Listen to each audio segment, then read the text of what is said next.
जय हिंद दोस्तों, प्रयाग बोस चैनल में आप सभी का स्वागत है। आज हम लोग इस वीडियो में सिटीजनशिप के कॉन्सेप्ट को समझने की कोशिश करेंगे। सिटीजनशिप क्या होती है, किस प्रकार सिटीजनशिप मिलती है, किस प्रकार आपकी सिटीजनशिप यानी नागरिकता खत्म होती है, और साथ ही साथ यह भी समझेंगे कि सिटीजनशिप संबंधित कौन से एक्ट हमारे कॉन्स्टिट्यूशन में हैं और उनमें किस प्रकार अमेंडमेंट हुआ है। तो सबसे पहले हम लोग समझ लेते हैं कि हमारे इंडियन कॉन्स्टिट्यूशन में सिटीजनशिप कहाँ दिया गया है। तो जो हमारे इंडियन कॉन्स्टिट्यूशन में सिटीजनशिप के बारे में प्रावधान है वो आर्टिकल 5 से लेके आर्टिकल 11 तक में बताया गया है। सिटीजनशिप के बारे में कॉन्सेप्ट दिया गया है और ये है हमारे कॉन्स्टिट्यूशन के पार्ट सेकंड में। तो हमारे कॉन्स्टिट्यूशन के पार्ट सेकंड में सिटीजनशिप के बारे में बात की गई है, ध्यान रखिएगा। जो हमारा कॉन्स्टिट्यूशन है, इंडियन कॉन्स्टिट्यूशन है, उसमें सिटीजनशिप के टर्म को कहीं भी डिफाइन नहीं किया गया है। यानी जो सिटीजनशिप शब्द है इसको जो होती है इसकी डिफिनीशन हमारे कॉन्स्टिट्यूशन में नहीं दी गई है।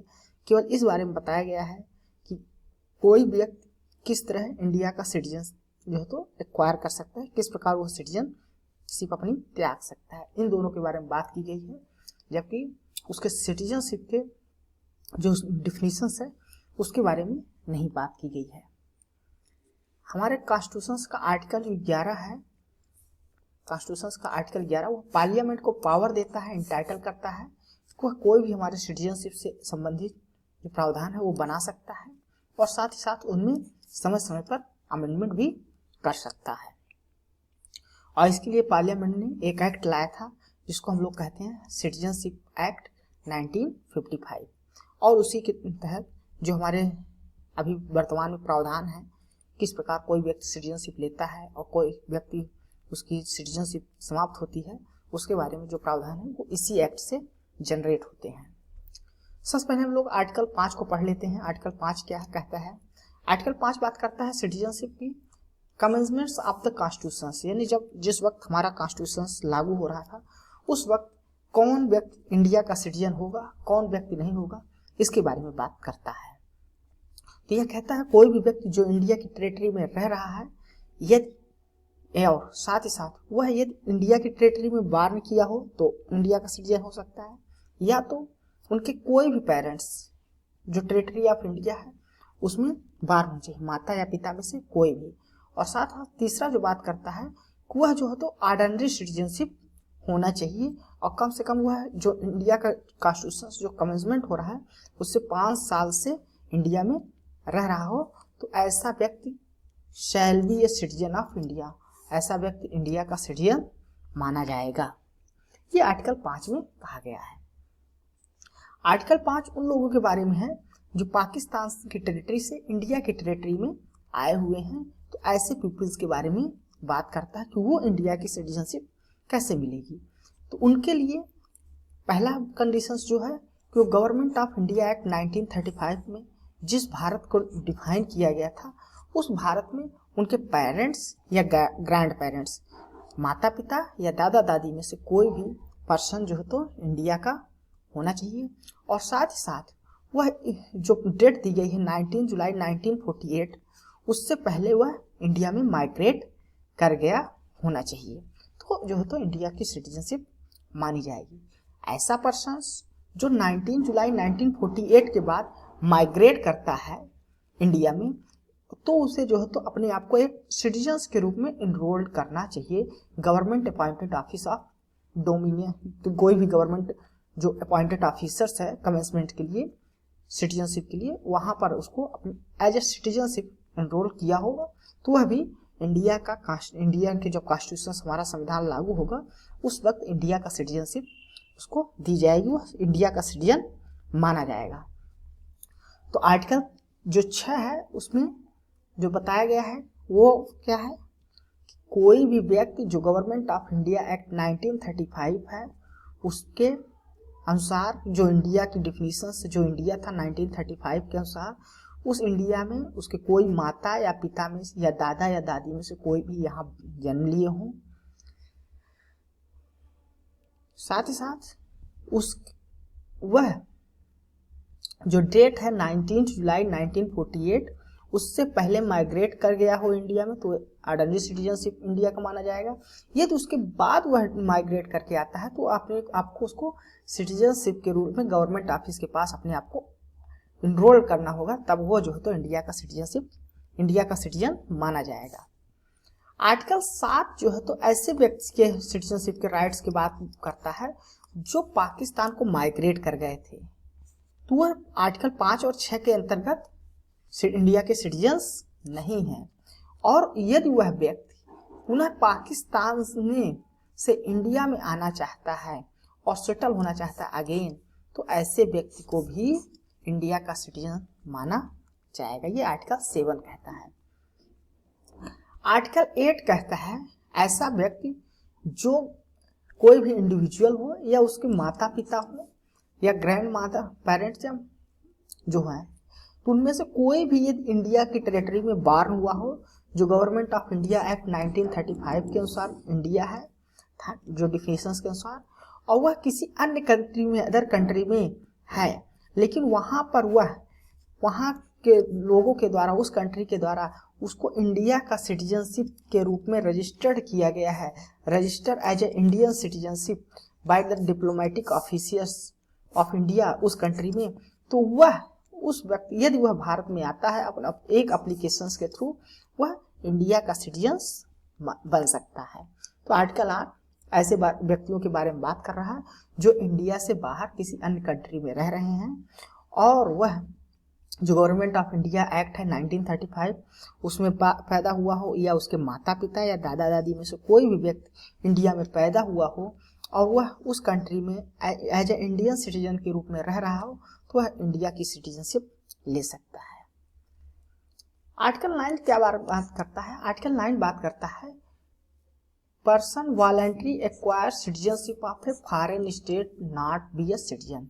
ये कोई भी व्यक्ति वॉलंटरी अपने इच्छा से किसी दूसरे कंट्री की नागरिकता सिटीजनशिप ले लेता है, तो वह इंडिया का सिटीजन नहीं माना जाएगी, यानी उसकी जो इंडिया की सिटीजनशिप है वो सीज कर दी जाएगी, वो समाप्त कर दी जाएगी।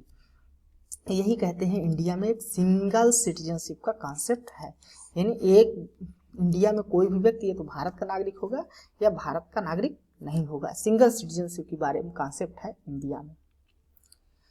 आर्टिकल 10 जो तो बात करता है continuance of the right of citizens, यानी कि यदि कोई व्यक्ति एक बार इंडिया की सिटीजनशिप ले लेता है तो उसे वह सिटीजनशिप को रिन्यू बार बार नहीं कराना होगा।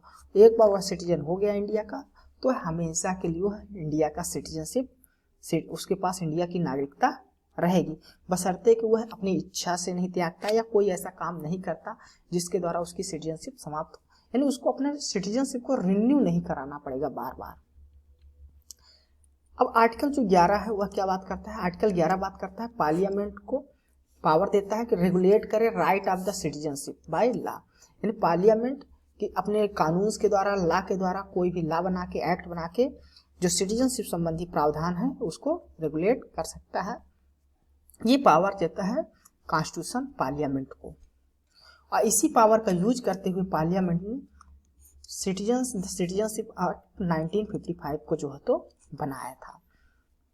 जो सिटीजनशिप एक्ट 1955 है वो जो तो बात करता है acquisitions and terminations of the citizenship, यानी कोई भी व्यक्ति किस प्रकार यहाँ की इंडिया की सिटीजनशिप एक्वायर कर सकता है और किस प्रकार यहाँ उसकी सिटीजनशिप समाप्त होगी, इस बारे में बात करता है। और यह एक्ट जो है तो सिटीजनशिप एक्ट 1955 6 बार जो है तो अमेंडमेंट इसमें किया जा चुका है, और जो लेटेस्ट अमेंडमेंट है वो कॉन्स्टिट्यूशन अमेंडमेंट एक्ट 2019 है। ये अभी तक के जो सिटीजनशिप में अमेंडमेंट हुए हैं वो। अब हम लोग समझ लेते हैं कि आर्टिकल द सिटीजनशिप एक्ट 1955 में ऐसे कौन कौन से तरीके हैं जिसके द्वारा कोई भी व्यक्ति इंडिया की सिटीजनशिप ले सकता है।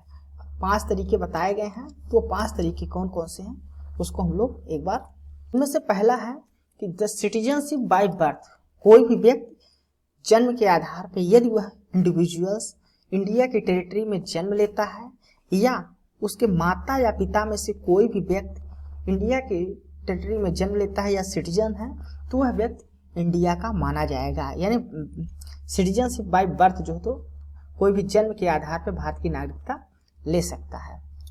दूसरा जो तरीका है वो सिटीजनशिप बाय डिसेंट, यानी कोई इंडिविजुअल व्यक्ति है वो इंडिया के बाहर के टेरिटरी में, आउटसाइड टेरिटरी में कहीं भी रह रहा है, तो वह इंडिया की जो सिटीजनशिप है उसको एक्वायर कर सकता है यदि उसके पिता जो इंडिया है उसमें जो तो उसकी नागरिकता उसके पास होनी, यानी उसके जो पिता है वो इंडियन रहे हों, इंडियन नागरिकता रहे हों, या उनके कोई भी पेरेंट्स, माता या पिता में से कोई भी यदि वह इंडियन है तो एक एप्लीकेशन के थ्रू वह व्यक्ति जो तो इंडिया का सिटीजनशिप ले सकता है, इंडिया का सिटीजन बन सकता है। तीसरा जो तरीका है वो सिटीजनशिप बाय रजिस्ट्रेशन। कोई भी इंडिविजुअल व्यक्ति, कोई भी पर्सन है वो इंडिया की सिटीजनशिप को एक्वायर कर सकता है एक एप्लीकेशंस देके, और जो कुछ कंडीशंस हैं उनको यदि फॉलो कर रहा है, जो सिटीजनशिप एक्ट 1955 में कंडीशंस है उनको यदि फॉलो कर रहा है, उनको कंडीशंस को फुलफिल कर रहा है, तो इंडिया का सिटीजन बन सकता है। चौथा जो तरीका है वो सिटीजनशिप बाय नेचुरलाइजेशन, यानी कोई भी व्यक्ति यदि इंडिया में रह रहा है बहुत दिनों से तो वह इंडिया की सिटीजनशिप को एक्वायर कर सकता है। जो लॉ है उनके अनुसार, जो कानून बने हुए हैं, लाज बने हुए हैं, उनके अनुसार वह जो व्यक्ति यहाँ का सिटीजन बन सकता है। और पांचवा जो तरीका है वो citizenship by incorporation of territory, यानी यदि कोई भी टेरिटरी भविष्य में इनकॉर्पोरेट की जाती है इंडिया में, तो उस टेरिटरी में रहने वाले जो भी व्यक्ति हैं वो सब इंडिया के सिटीजन्स, उनको जो है तो माना जाएगा वो इंडिया के सिटीजनशिप होंगे। ये जो है तो 5 तरीके हैं जिसके जो द्वारा जो है तो कोई भी व्यक्ति इंडिया का सिटीजन बन सकता है। इसके अलावा जो इंडिया में है वो नेशनल रजिस्टर ऑफ सिटीजनशिप बनता है, और इसके द्वारा जो है तो कुछ अमेंडमेंट किए गए हैं। ये जो रिसेंट अमेंडमेंट एक्ट 2019 में हुआ है सिटीजनशिप के बारे में, इसमें जो है तो कुछ रिलीजन्स के आधार पर कुछ कंट्री को, जो 3 कंट्री है बांग्लादेश, पाकिस्तान, अफगानिस्तान में, इसमें जो माइनॉरिटीज रहती हैं उनके लिए जो तो कंडीशंस को इजी किया गया है, वो इंडिया की सिटीजनशिप ले सकते हैं। जो परसिक्यूटेड माइनॉरिटीज हैं उस कंट्रीज की, उनके बारे में जो होता है यहाँ प्रावधान किया गया है कि वो 6 कम्युनिटी हैं, वो यहाँ के सिटीजन्स ले सकते हैं। उनके लिए जो कंडीशंस हैं उनको थोड़ा लॉ को इजी किया गया है। अब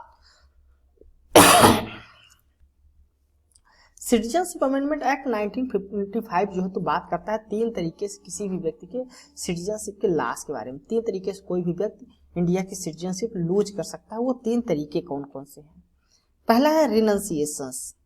यदि कोई व्यक्ति जो तो स्वेच्छा से चाहता है इंडिया की सिटीजनशिप त्यागना, तो एप्लीकेशंस के थ्रू अपनी जो तो इंडियन सिटीजनशिप को वह छोड़ सकता है, त्याग सकता है।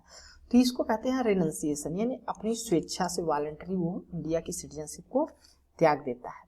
दूसरा जो तरीका है वो टर्मिनेशंस का है। टर्मिनेशंस क्या होता है? यदि कोई व्यक्ति वॉलंटरी किसी दूसरे कंट्री की सिटीजनशिप को ले लिया है, वॉलंटरी, उस पर कोई प्रेशर नहीं दिया गया है, कोई उसको इन्फ्लुएंस नहीं किया गया है, तो वह जो है तो इंडिया की उसकी जो सिटीजनशिप है वो समाप्त हो जाएगी अगर उसने अपनी इच्छा से किसी अन्य कंट्री की सिटीजनशिप ले लिया है तो टर्मिनेशन। और तीसरा है बाय डिप्रिवेशंस, यानी डिप्राइव कर दिया जाएगा, उसको सिटीजनशिप से समाप्त कर दी जाएगी कोई भी व्यक्ति की, यदि वह कोई भी व्यक्ति इलीगल तरीके से फ्रॉड के द्वारा जो है तो इंडिया की सिटीजनशिप लेता है। यह जो यहाँ के सिटीजनशिप के बारे में जो लॉयल्टी है उसको नहीं मानता, यानी इंडियन कॉन्स्टिट्यूशंस के बारे में जो सिटीजनशिप को मानना चाहिए वो चीज़ें नहीं करता, तो ऐसे व्यक्ति को इंडियन सिटीजनशिप से डिप्राइव किया जा सकता है। तो 3 तरीके हैं कोई भी व्यक्ति किस प्रकार अपनी सिटीजनशिप को लूज कर सकता है, किस प्रकार वह अब उसकी सिटीजनशिप समाप्त हो सकती है। तो रिनंसिएशन, टर्मिनेशन और डिप्रीविएशन, ये 3 तरीके हैं जिसके द्वारा कोई भी व्यक्ति अपनी सिटीजनशिप लॉस करता है। तो ये था हमारा सिटीजनशिप के संबंधित कॉन्सेप्ट को। यदि आपको हमारा वीडियो अच्छा लगा तो आप हमारे इस वीडियो को लाइक और हमारे इस चैनल को सब्सक्राइब जरूर करिएगा। धन्यवाद।